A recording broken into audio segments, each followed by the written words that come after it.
पर्यंत सगळ्यांचा विश्वासघात केलेला आहे, त्यांच्या विश्वासाला दडा दिलेला आहे, त्याची शिक्षा कधी करायची याची वाट हा सगळा महाराष्ट्र बघत होता। खरं तर आजचे दिनाचं स्वप्न यांनी आम्हाला दाखवलं, पण आमच्या वाट्याला आजचे दिन का आलेले नाहीत। लुच्च्या माणसाचे दिन मात्र आमच्या वाट्याला आले, अशी अवस्था गेल्या 5 वर्षामध्ये झालेली आहे। यांनी सांगितलं, छत्रपती शिवाजी महाराजांचं नाव घेऊन सांगितलं की आम्ही छत्रपती शिवाजी महाराजांच्या नावानं शेतकरी सन्मान योजना आणलेल्या आहेत, परंतु ती काही शेतकरी सन्मान योजना नव्हते, शेतकरी अवमान योजना होते। कारण या महाराष्ट्रातल्या कुणाही शेतकऱ्याला त्याचा काही फायदा झाला नाही।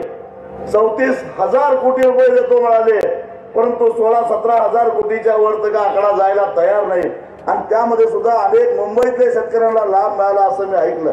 प्रत्यक्षामध्ये आमच्या खेड्यापाड्यातल्या शेतकऱ्यांना त्याचा काही लाभ झाला नाही, पण यांच्या ऑनलाईन अर्ज भरायच्या पद्धतीमध्ये मात्र आमची पुरती दमछाक झाली।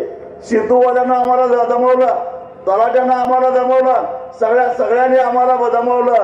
आम्ही जाताना 7 बारा घेऊन गेलो, 8 वेळचा उतारा मागितला, अजून काय मागितलं, बायकोला घेऊन यायला सांगितलं, नवऱ्याला घेऊन यायला सांगितलं, आणि मिळालं शेवटी काहीच नाही, अशी आमची अवस्था झाली। आणि दुसऱ्या बाजूला बँकाने आमचा हिशोब काही पूर्ण केला नाही। 1 वर्षाचं बँकांचं सोसायट्यांचं व्याज मात्र आमच्या बोकांड्यावर बसलं, अशी ही सन्मान योजना आहे। त्याच्यामुळे कुणाचं काही भलं झालेलं नाही, पण या निमित्तानं यांनी अनेक बँकांची थकलेली कर्ज मात्र वसूल करून घेतली। जी अवस्था शेतकऱ्यांची झालेली आहे, एका बाजूला कर्जमाफीचा बोलबाला दाखवला, गाजर दाखवला, आणि दुसऱ्या बाजूला हा महाराष्ट्र दुष्काळानं ओरपळत असताना आज यांना या दुष्काळाचं काही देणं घेणं नाही। दुष्काळ जाहीर करून 3 महिने होऊन गेले, परंतु त्यासाठी ज्या उपाययोजना करायची गरज आहे त्या उपाययोजना आज होताना दिसत नाही। 10वी 12वीच्या परीक्षा चालू आहेत, विद्यार्थ्यांच्या पासचा पत्ता नाही, फीचा पत्ता नाही, आणि विद्यार्थ्यांना आज परीक्षेला बसून दिला जात नाही, पण याची चिंता त्यांना नाही। आज अवस्था अशी आहे की दुष्काळी भागामध्ये जनावर अक्षरशः विकायची पाळी आलेली आहे, आणि जनावरांच्या किमती निम्म्यावर घेऊन गेलेल्या आहेत।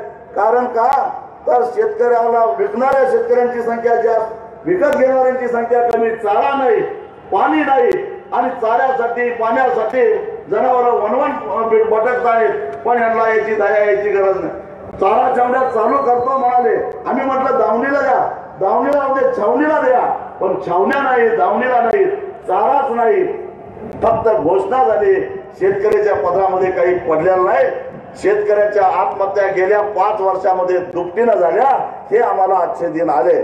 आणि म्हणून मला एवढंच सांगायचं आहे की या महाराष्ट्रातल्या शेतकऱ्यांचा तळतळाट या लोकांना लागल्याशिवाय राहणार नाही। कारण तुम्ही आम्हाला सांगितलेलं होतं 1.5 भाव देतो, उलट भाव आमचे कमी झाले। जी आधारभूत किंमत तुम्ही जाहीर केली त्याच्यापेक्षा कमी किमतीला आम्हाला आमचा शेतीमाल विकावा लागला। तुम्ही सांगितलं तर आम्हाला कर्जमुक्त करतो, पण आमचं कर्ज काही माफ झालं नाही। जे सांगितलं होतं ते तर केलं नाहीच, पण जे आमचं होतं, जी आमची जमीन होती ती ओरबाडून घेण्याचा प्रयत्न केला।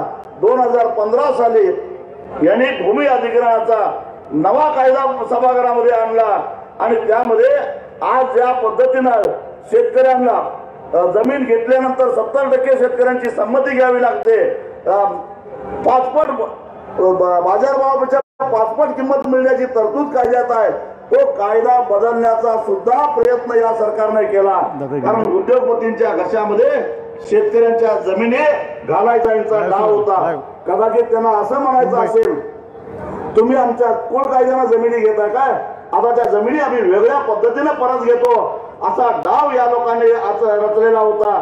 आणि म्हणून या छत्रपती शिवाजी महाराजांनी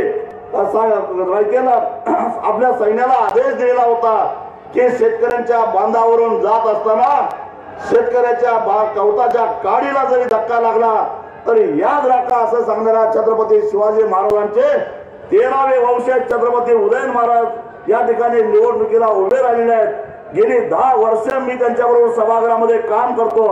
जेव्हा जेव्हा शेतकऱ्यांचा प्रश्न निर्माण होतो तेव्हा उदयन महाराज आमच्या बरोबर वाघासारखे शेतकऱ्यांच्या प्रश्नावर तुटून पडतात। जेव्हा आमची रस्त्यावरची लढाई चालू असते त्यावेळी उदयन महाराज पक्षभेद विसरून आमच्यावर रस्त्यावर येतात। आणि म्हणून आज तमाम शेतकऱ्यांना माझी कळकळीची विनंती आहे, कष्टकऱ्यांना माझी कळकळीची विनंती आहे, आपल्या कष्टाची जाण ठेवणाऱ्या, आपल्या कष्टासाठी अहोरात्र झटणाऱ्या या महाराजाला आपलं एक मत दिलं पाहिजे।